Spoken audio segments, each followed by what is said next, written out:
ଧରିତ୍ରୀ ଖବରକାଗଜ ନଭେମ୍ବର 21, 2025 ସମସ୍ତ କ୍ଷେତ୍ରର ମୁଖ୍ୟ ଖବରଗୁଡ଼ିକର ସାରାଂଶ ନିମ୍ନରେ ଓଡ଼ିଆ ଭାଷାରେ ପ୍ରସ୍ତୁତ କରାଯାଇଛି। 1. ରାଜ୍ୟ ତଥା ସ୍ଥାନୀୟ ଖବର। Odisha state and local news. Rath Yatra ଦଳାଚକଟା ପ୍ରସଙ୍ଗରେ ଏସିଏଫ୍ ଦାୟୀ। ଗତ ବର୍ଷ ରଥଯାତ୍ରା ସମୟରେ ପୁରୀରେ ଘଟିଥିବା ଦଳାଚକଟା ଏବଂ 3 ଜଣଙ୍କ ମୃତ୍ୟୁ ଘଟଣା ପାଇଁ ଜଳସମ୍ପଦ ଆୟୁକ୍ତ ଅନୁ ଗର୍ଗଙ୍କ ରିପୋର୍ଟ ଆଧାରରେ ପୁରୀ ଏସିଏଫ୍ ଅଶୋକ କୁମାର ବେହେରାଙ୍କୁ ଦାୟୀ କରାଯାଇଛି। ଏ ସଂକ୍ରାନ୍ତରେ ତାଙ୍କୁ ଜଙ୍ଗଲ ଓ ପରିବେଶ ବିଭାଗ ପକ୍ଷରୁ 30 ଦିନିଆ ମହଲତ ଦିଆଯାଇ ମେମୋରାଣ୍ଡମ୍ ପ୍ରଦାନ କରାଯାଇଛି। ଡ୍ରାଇଭରଙ୍କ ମହାନତା, ବଞ୍ଚିଲା 25 ଜୀବନ।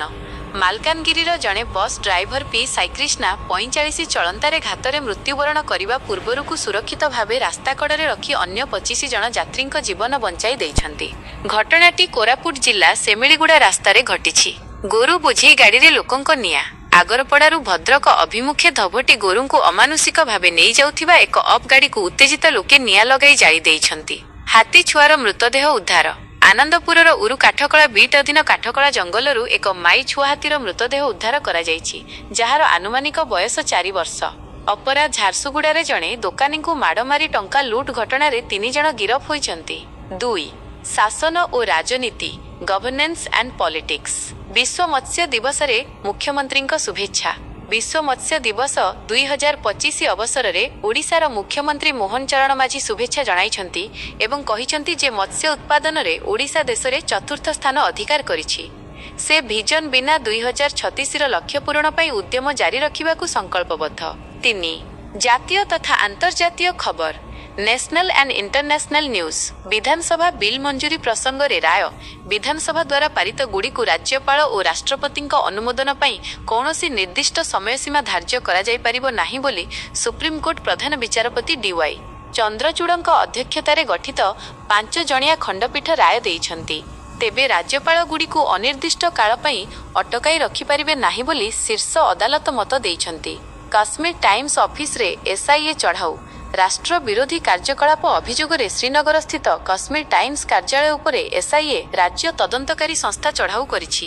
ସେଠାରୁ ଏକେ ବିନା 47 କାଟ୍ରିଜ୍, ପିସ୍ତଲ ଗୁଳି ଓ 2ଟି ଗ୍ରେନେଡ୍ ଲିଭର ଜବତ ହୋଇଛି।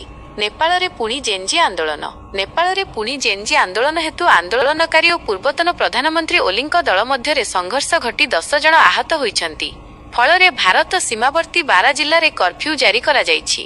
ଡିପିଡିପି ନିୟମାବଳୀ ପ୍ରଭାବିତ କରିବ ଖବରଦାତାଙ୍କୁ। Digital personal data protection DPDP ଆଇନ ନନ୍ହର ନବପ୍ରଣୀତ ନିୟମାବଳୀ 2025 ଖବରଦାତାମାନଙ୍କ ରିପୋର୍ଟିଂକୁ ପ୍ରଭାବିତ କରିବାର ଆଶଙ୍କା ଥିବାରୁ editors guild of India EGI ସତର୍କ କରାଇଛି। 4. କ୍ରୀଡ଼ା ଓ ମନୋରଞ୍ଜନ, ସ୍ପୋର୍ଟସ ଆଣ୍ଡ ଏଣ୍ଟରଟେନମେଣ୍ଟ। ଦୀକ୍ଷା ଡାଗରଙ୍କୁ ସ୍ୱର୍ଣ୍ଣ ପଦକ। ଭାରତୀୟ ମହିଳା ଗଲ୍ଫର ଦୀକ୍ଷା ଡାଗର ବଧୁର ଅଲିମ୍ପିକ୍ ଗଲ୍ଫରେ ସ୍ୱର୍ଣ୍ଣ ପଦକ ଲାଭ କରିଛନ୍ତି। ଜୁମାଜି 3 ନଭେମ୍ବରରେ release. Hollywood superstar ଡ୍ୱେନିଂ film G 3 2026 December ଧନ୍ଦରେ ପରଦାକୁ ଆସିବ ବୋଲି ସୂଚନା ମିଳିଛି। 5. ବିଜ୍ଞାନ ଓ ପ୍ରଯୁକ୍ତି, science and technology. IT Rourkela ଦ୍ୱାରା ଭୂମାନଚିତ୍ର ଡ୍ରୋନ୍ ସିଷ୍ଟମ ବିକଶିତ। ରାଉରକେଲାର ଜାତୀୟ ପ୍ରଯୁକ୍ତି ପ୍ରତିଷ୍ଠାନ ଆଇଟିର କମ୍ପ୍ୟୁଟର ସାଇନ୍ସ ଆଣ୍ଡ ଇଞ୍ଜିନିୟରିଂ ବିଭାଗ ପକ୍ଷରୁ ଭାରତର ପ୍ରଥମ ସ୍ୱୟଂଚାଳିତ ଭୂମାନଚିତ୍ର VHU ମାନଚିତ୍ରା ଡ୍ରୋନ୍ ସିଷ୍ଟମ ବିକଶିତ କରାଯାଇଛି। ଏହା ଆର୍ଟିଫିସିଆଲ ଇଣ୍ଟେଲିଜେନ୍ସ AI ବ୍ୟବହାର କରି ନିର୍ଭୁଲ ଭାବେ ଭୂମି ମ୍ୟାପିଂ କରିପାରିବ। 6. ଧାର୍ମିକ ସାଂସ୍କୃତିକ, ରିଲିଜିୟସ୍ କଲଚରାଲ। ଶ୍ରୀମନ୍ଦିରରେ ଦେବ ଦୀପାବଳି। ଦେବ ଦୀପାବଳି ଅବସରରେ ପୁରୀ ଶ୍ରୀମନ୍ଦିର ସମ୍ମୁଖରେ ଦୀପ ପ୍ରଜ୍ୱଳନ କରାଯାଇଛି। ଆଜିର ବିଶେଷ ଦିବସ। ଆଜି ନଭେମ୍ବର 21 ଡକ୍ଟର ହରେକୃଷ୍ଣ ମହତାବଙ୍କ ଜୟନ୍ତୀ ଏବଂ ବୈଜ୍ଞାନିକ CV ରମଣଙ୍କ ତିରୋଧାନ ଦିବସ ଅଟେ। ଶ୍ରୀମନ୍ଦିରରେ ଆଜି ଶେଷ ଦେବ ଦୀପାବଳି ପାଳିତ ହେବା ସହ ମହାପ୍ରଭୁଙ୍କ ଶ୍ରାଦ୍ଧବେଶ ଅନୁଷ୍ଠିତ ହେବ।